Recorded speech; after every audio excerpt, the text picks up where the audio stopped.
We're here today with a professional storyteller, Jordan Hill, who's going to be telling us eclipse stories of cultures and countries along the path of totality of the eclipse. And Jordan, what exactly is storytelling?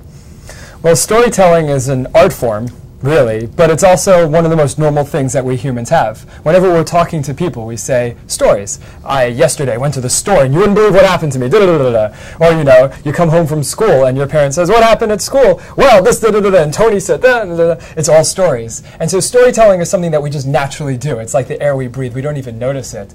But it also goes much further back than that, because before we had schools and books and such, storytelling was the way that cultures preserved knowledge and understanding and information. It's the way that people teach morals and ethics. It's the way that people teach what it is to be part of this culture, what it is to be human. And it's a way, and it is a very physical way almost, of storing memory. Because if you think about how you remember things, what you remember the best, it's usually in the form of a story that happens to you or that you've witnessed or that you've heard.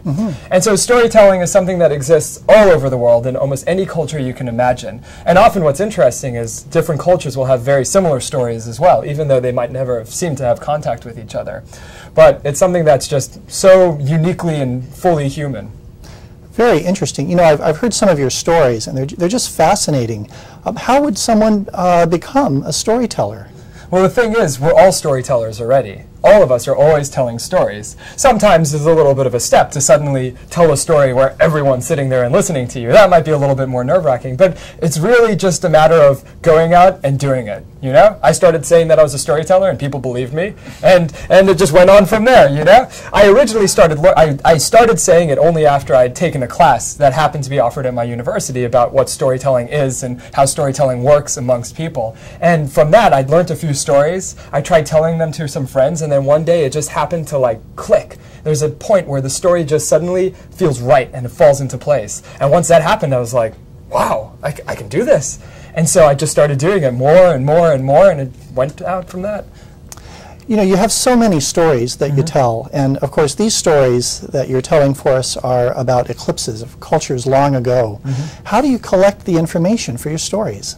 Well, in general, I'll pick up stories by hearing people telling the stories, by reading the stories, by my own experiences. In this case specifically, I had to go and do a lot of research to find out about the different cultures and what they thought about eclipses. In some cases, I would get a story relatively intact, but still, I would have to flesh it out and create it more, because you would read maybe 3 sentences about this one story, and then I'd have to turn it into a story. In other cases, it would be a single event, a happening, saying, well, the eclipse is this and that.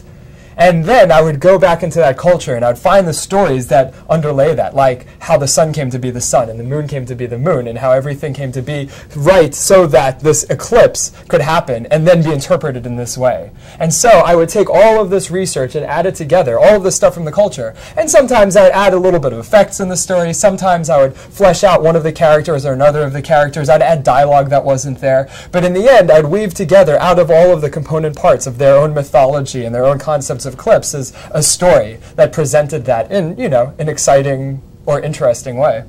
Wow, terrific. I can't wait to hear them. Can't wait to tell them. Good. That was great. Very good. That was great.